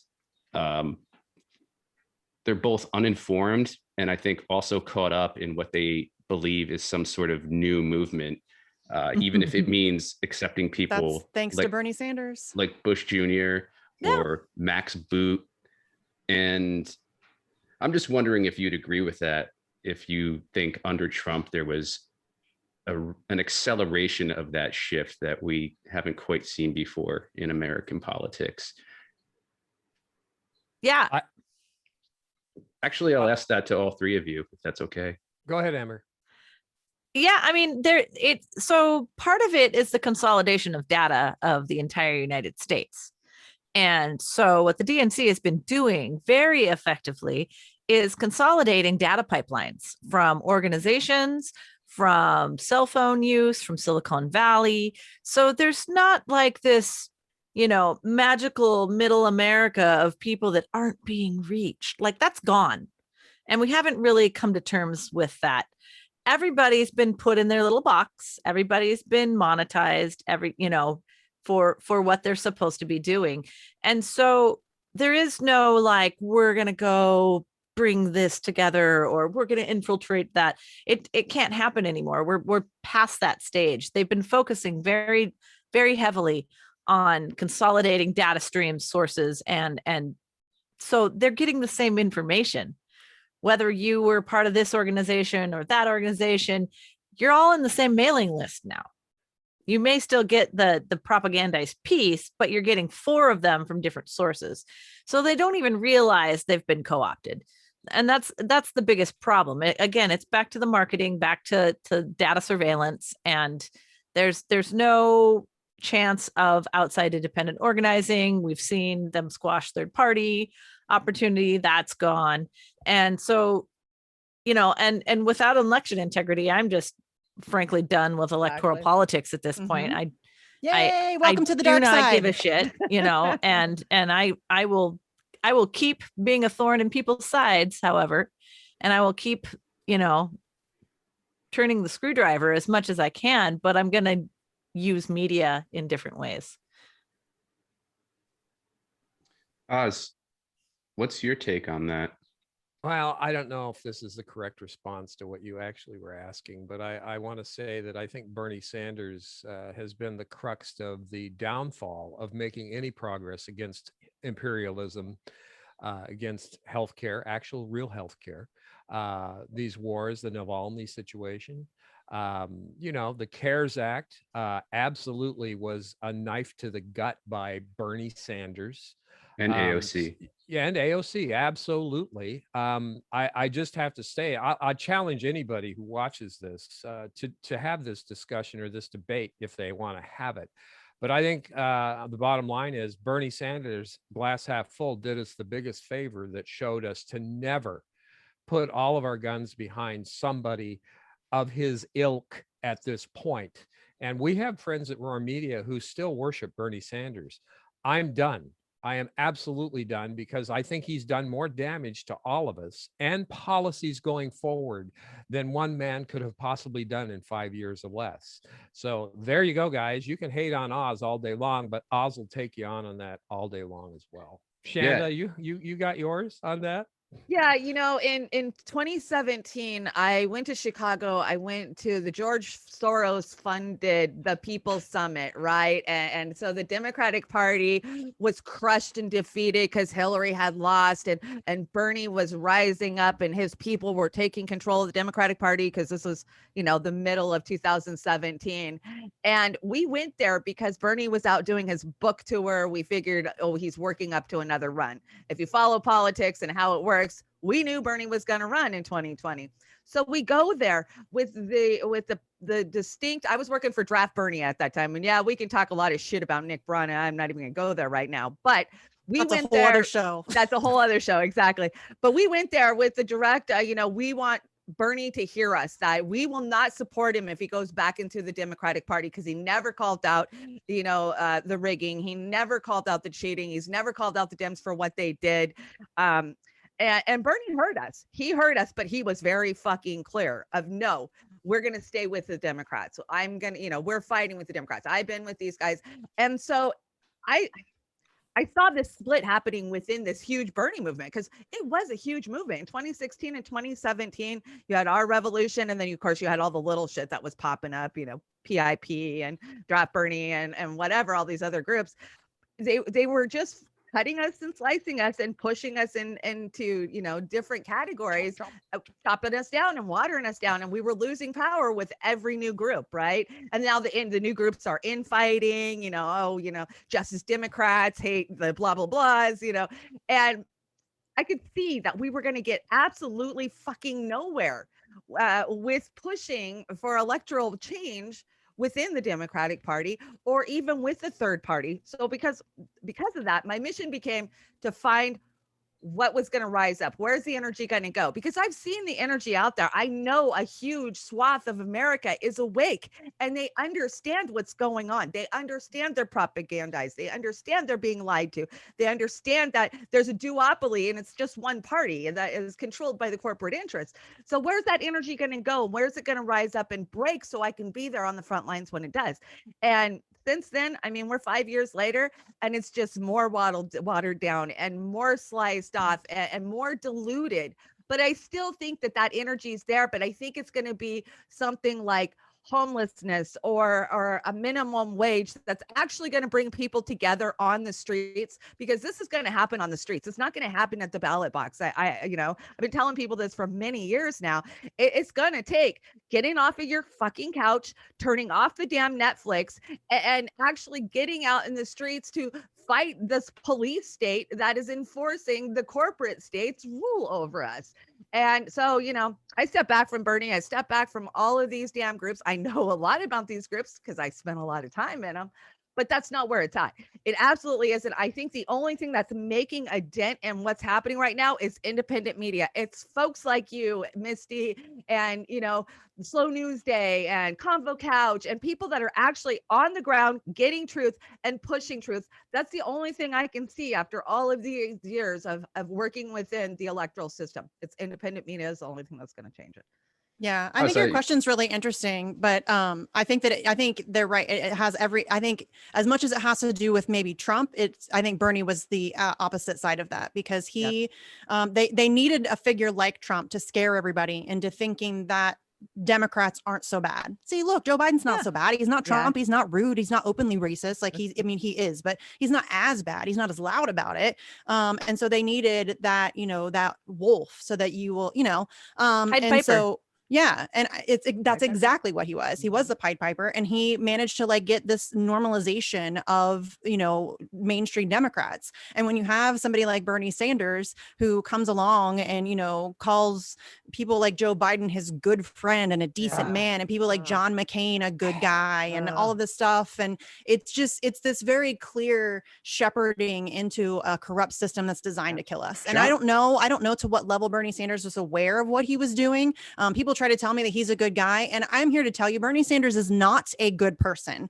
You do not take millions of dollars from hardworking American people twice and then walk away from them. That's not what a good person does. And especially in 2020, because in 2020 he didn't, there was no fight in that man. He had no intention of fighting. He had no intention of winning. He took millions of dollars. I volunteered for Bernie Sanders in 2016. I met people who were volunteering for him, who were literally skipping meals so that they could send him $10. And he walked off the fucking field. We had 100% proof that he was cheated, and he won't even mention it. He won't even talk about it.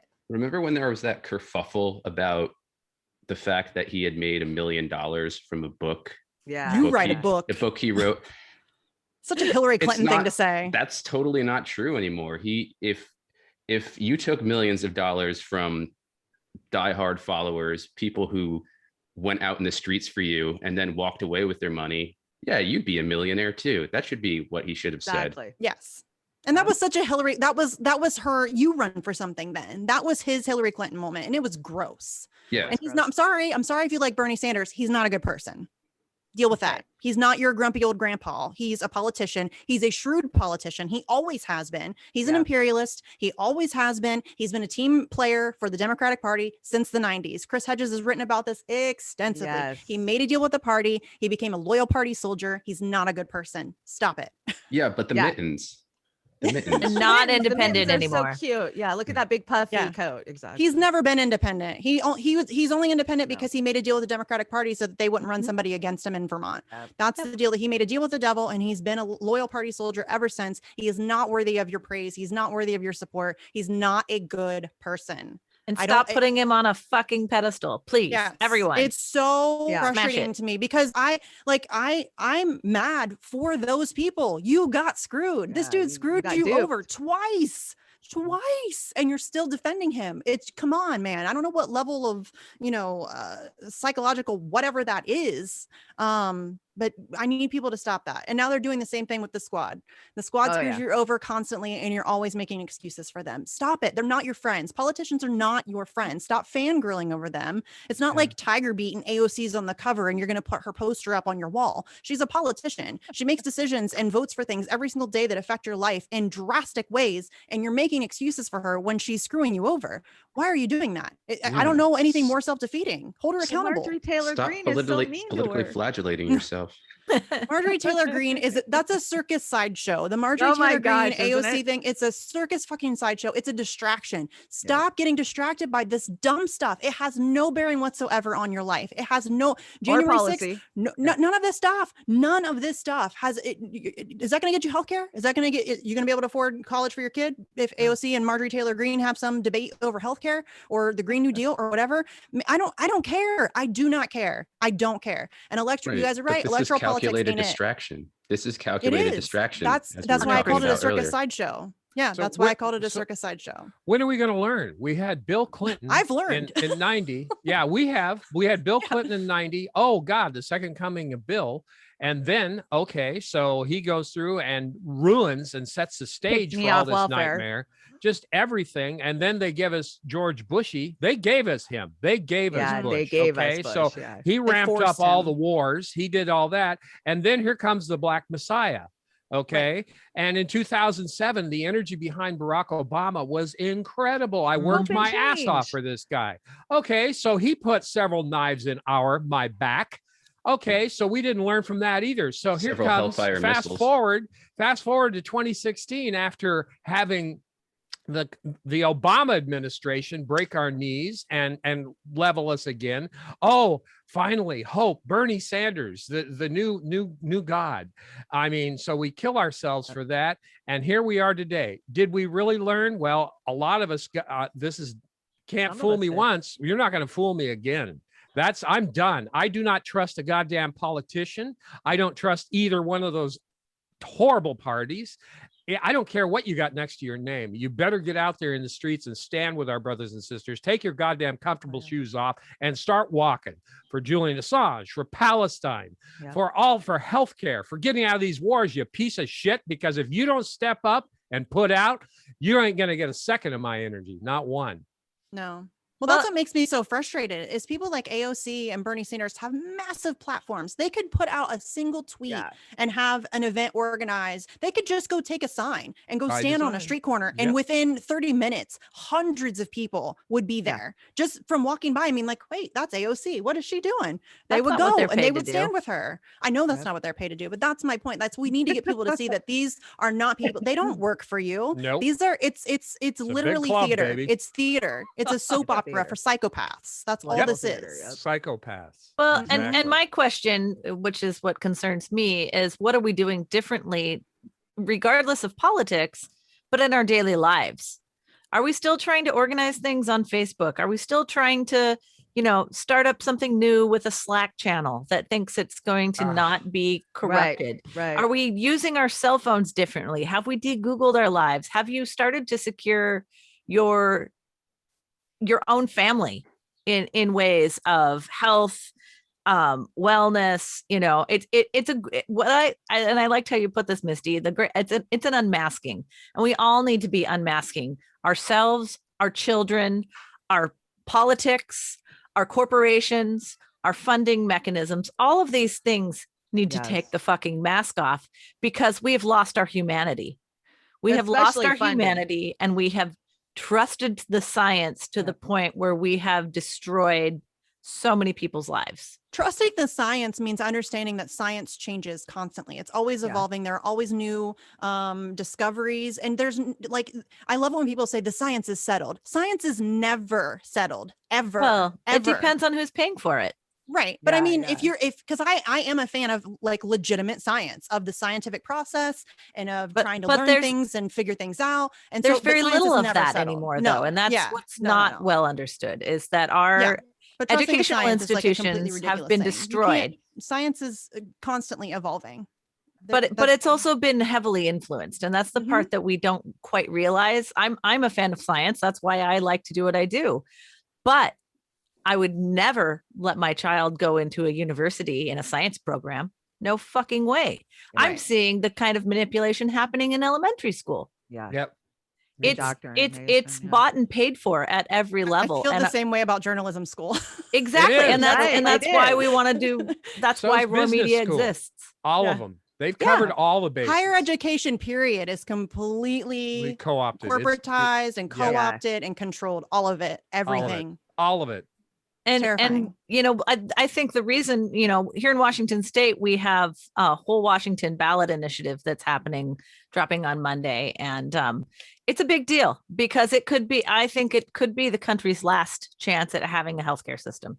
And it actually goes to the people. It's up to the people to put this on the ballot, not fucking. We tried to go through all the damn channels, but we kept running into corporate money, right? So now we're going to the people to put it on the ballot. And this is the second time we've had to do this. But what I think is happening, like Whitney Webb has talked a lot about, is the HARPA. They want to put HARPA in place. They've been building this for years. It started with Event 201. How do we control people? How do we control their health? How do we control their digital being? How do we implement social credit scores? You know, now that you don't have to wear a mask if you've been vaccinated versus the person next to you, the masks never worked to begin with if you understood the science. And anybody who had rational scientific evidence of that was completely blacklisted, not allowed to speak about it. Now that there's heat on COVID origins, they're like, oh, no, don't look at us. We don't want to go there. Here, find something new to be distracted by. You know, let's start a war in the Middle East. Let's put some heat somewhere else off of it, Simple you as know, that. Yep. because they Exactly. don't want us to know what they've been doing. They don't want us to know how they've been funding these situations and the ultimate plan of putting us in high-tech prison society in every city. Yep. They're squashing our supply chains. They're pushing everybody into a poverty state that will now become, you know, blockchain Ethereum, you know, corporate religion and greed and giving. You know, all the big nonprofits will now be able to have all of this blockchain identity where you can just, oh, here, you know, you can use these 3 corporate stores for all your purchases and extra credit if you recycle. You can only buy from Amazon. Yeah. Be good dogs. Be good dogs. Get your drugs at CVS. And I mean, you it's know, safe cities. That's essentially what we're looking at. Exactly. And we're already really there. I mean, I know we're not like fully there, but we're really kind of there. But are people doing enough different? Are we doing, you know, are you in rural Ohio doing enough different in your life? Probably not. You know, and I don't know that across the anybody country. is doing enough. I mean, I don't know how anyone, at least I never feel like I'm doing enough on anything. I don't feel like I'm doing enough for Julian Assange, and I do a lot for Julian Assange. Right. So, I mean, it's just a matter, but I think a lot of people just don't know how to do differently. They don't understand a lot of this stuff. And so they don't know how to do their best to combat it. I mean, it's a lot. First of all, it's a lot to take in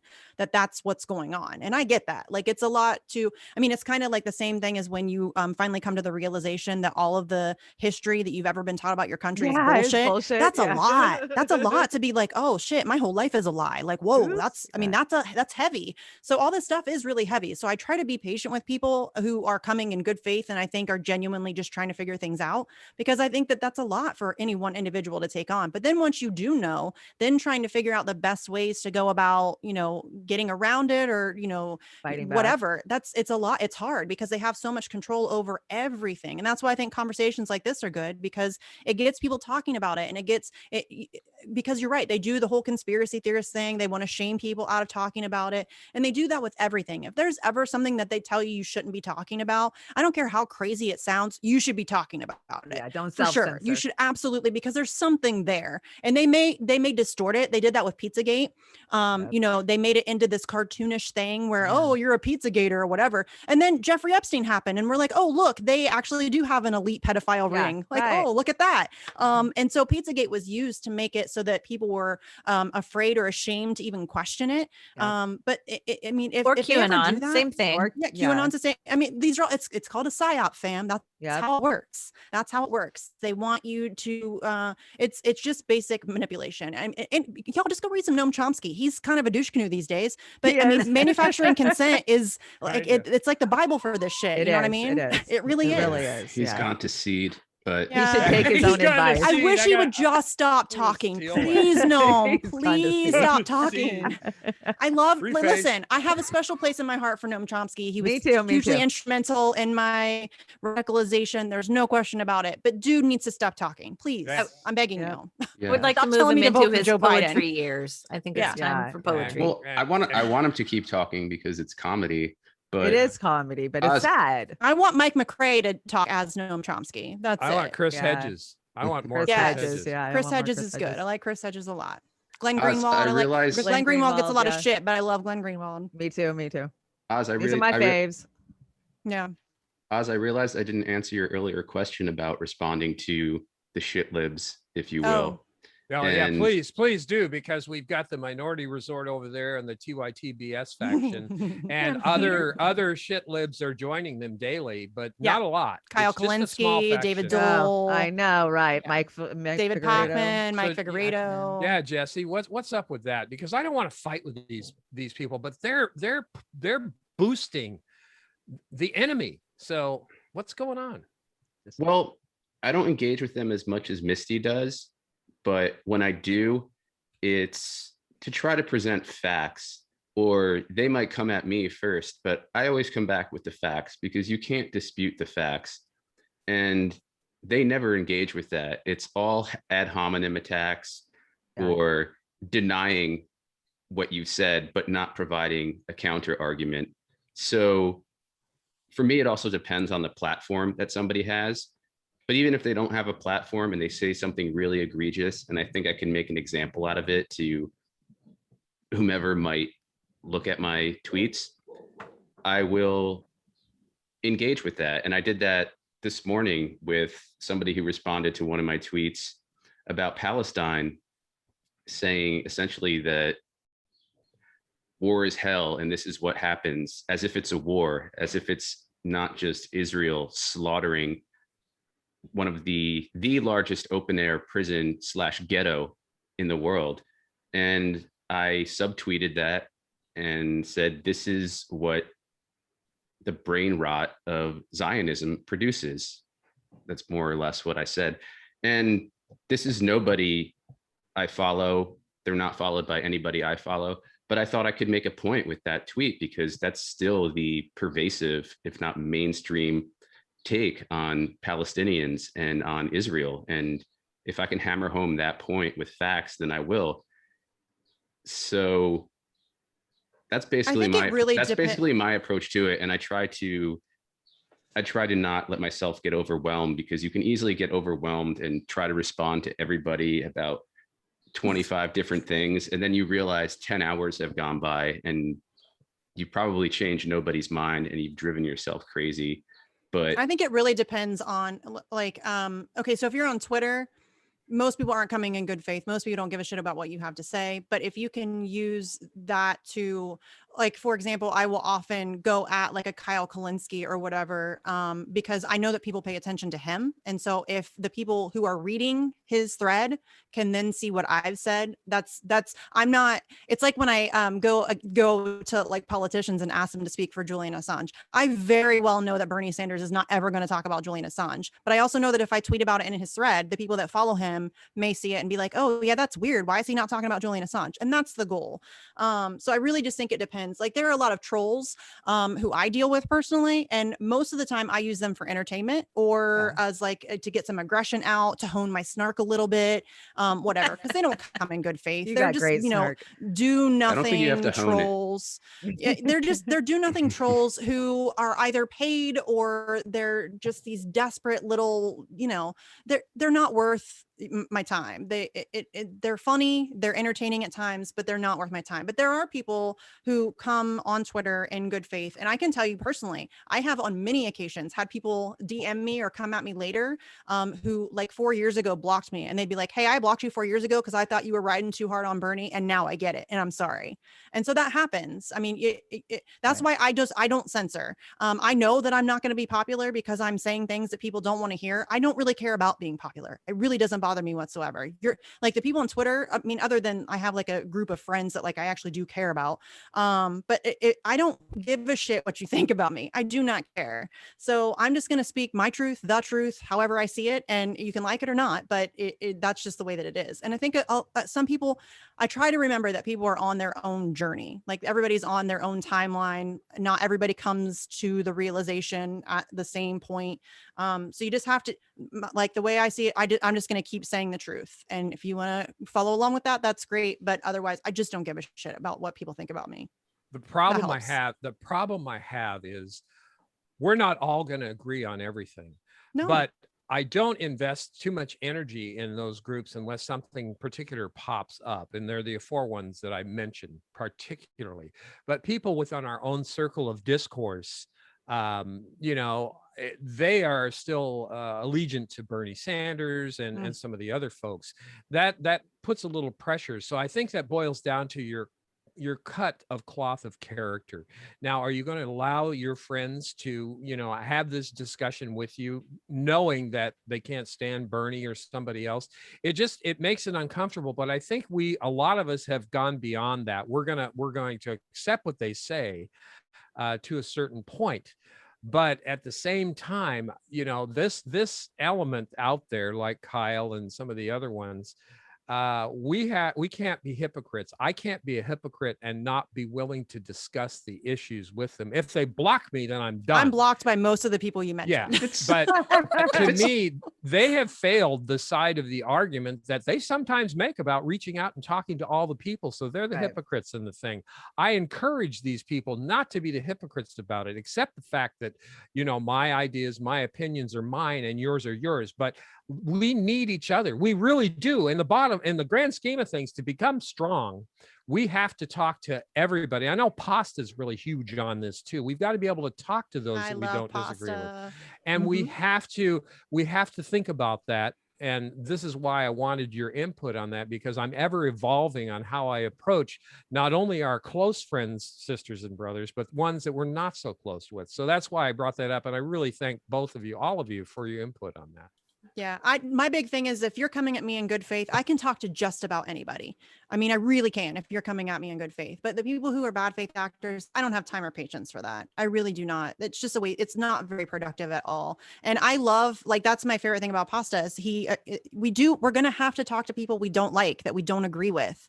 And it, to me, it pisses me off because I get that a lot. They call me fascist adjacent and you're a Nazi collaborator and all this stuff because I'm like willing to talk to Magnus. And I'm like, that's fucking ridiculous. To me, it is the height of white privilege to be like, oh, I'm not dealing with them because they might be casually racist or whatever. Are you kidding me? Do you think ignoring problems makes them go away? Because I'm pretty sure that's not how that works. And so as a white person who has that privilege to be able to go into white spaces and combat those narratives, that's my job as an ally to my Black and brown brothers and sisters. That's my job. And if you listen, I get it. Not everybody is cut out for that. Not everybody has the ability to have a grown-up conversation with somebody they don't agree with. If that's not your thing, fine, but don't shit on the people willing to do that work. Period. Exactly. Amen. Yeah. And I think it's important to, I agree with all of that. I think it's important, though, how much of our time and energy we devote to doing that and making sure that we don't proselytize either. That, again, we hit back with the facts so that they really have no response. And even if they don't come over to our side, so to speak, other people will see that and at least stop to think, well, I've been watching so-and-so's show for 2 years, and I thought that the content they were putting out was really commensurate to my worldview. And all of a sudden it's not, because look at what this person said with facts. And the person I've been watching their show, it hasn't dealt with any of these facts. It's not even mentioned them. So I can't tell you the number of the times somebody on the right has been like, I don't agree with you, but I appreciate the fact that you're honest. I think it's all the time. I think it's worth doing that work, but it's also that people like Kyle Kulinski, Sam Cedar, part of what they do it because they want us to be distracted and focused on their personalities and their softball shows. And we can't get distracted by that. And we can't keep wasting our time requesting from them, asking of them, but they're probably not going to give, as if we're peons and they're some kind of political, some kind of political saints. So I think engagement is worth it. And we do have to talk to people we disagree with. And Misty and I have done that on several episodes. But I think you have to allot your energy in an intelligent way, or otherwise you're going to be wasting your time or you're going to burn out. And neither of those is good. Yeah. Take great care in the challenges you pick. That's the main thing with me, because there's so many out there that are kind of in our circle or ideologically, similar as far as ethical and moral things go. But man, the humanity behind them just switches on a dime. And it's like, really? So anyway, if you care about something and you want to get it done, you should be willing to work with whoever will help you get that thing done. You got it. And so if I want Julian Assange to be free and somebody like Tucker Carlson will have Jimmy Dore on to talk about Julian Assange being freed, then fuck yeah, let's do that. He's got 5 to 6 million viewers a night. Let's fucking do that. I'm signing up for that shit right now. If Tucker Carlson called me and I would absolutely go on Tucker Carlson's show. Bring your hatred. I don't care, because it matters to me that you ideologically, you don't identify with his ideology. I want to exploit his platform to get my thing done. You know what I'm saying? Because I care about it. And that's what I think is happening right now. That's where we have such a great opportunity, is we have people questioning elections for the first time, most of them ever. That's a huge opportunity. Take advantage of it. I have had so many different opportunities just because of this bullshit with the propaganda of the vaccine and COVID and the shutdowns and, masking of our society. I have met hundreds and hundreds of people that I would never normally talk to, I would never engage with. And those parts of our country are coming together, and we all come at it a little differently. And, some of them are hateful, some of them are racist, some of them don't even realize it. And a lot of times it doesn't matter, because at the end of the day, we have to figure out how to get through this as a group, as a whole. And it's all of us or it's them. And so we can either hide in our house. Your neighbors are not your enemy. Your No. neighbors are not your enemy. Oh, at least for me, my enemy wears a $5,000 suit and sits in a boardroom. Yep. I don't give a shit about anything else. Like, and yes, like, obviously I don't like racists. And if people are racist around me, I will call that out every single time, but that person's still not my enemy. They have no power. They have no money. They have no influence. That's the people sitting in boardrooms I'm worried about. So until we deal with that, these fights unless don't matter they're an really. ultra nationalist Jewish colonist, you don't want those as neighbors. Yeah. No, that's true. That's true. It's hard to find in middle America, honestly. It is. Well, But even those people are still just propagandized to be mad at the wrong people and they the wrong are. things, and They they've are. been emotionally exploited and by the elites. The elites are my enemy. None, like, obviously these are all important fights, but they're fights we can't even have until we deal with that, until The we deal with predator the class, system. yeah. You know, I agree. so it's just really frustrating. But we've been going for almost 2 hours. I feel really bad. We do this all the Yeah, time. I got another meeting in what? Yeah, sorry, 5 minutes, so. sorry. We do this all the time. But yeah, do you guys just want to like tell everybody where they can find you? I don't know if Oz, if you want to, or if Amber, you want to start this time, we'll go the opposite direction. And just like tell everybody your Twitter handle, where they can find you guys so that they can follow your work.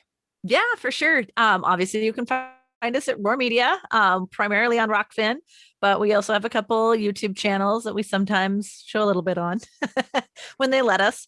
Right. We're on Twitch, we're working on Odyssey. I'm hoping we're getting on Brighton and BitChute and a whole bunch of other places. I mean, it's kind of my attitude towards all of this is all the things. Keep it shifting, keep learning, know that whatever you get comfortable in is going to get fucked with. So switch it up. I am still on Facey Space, but not very much. I don't, put very much information or effort into there, and I've tried to remove it a lot from my live.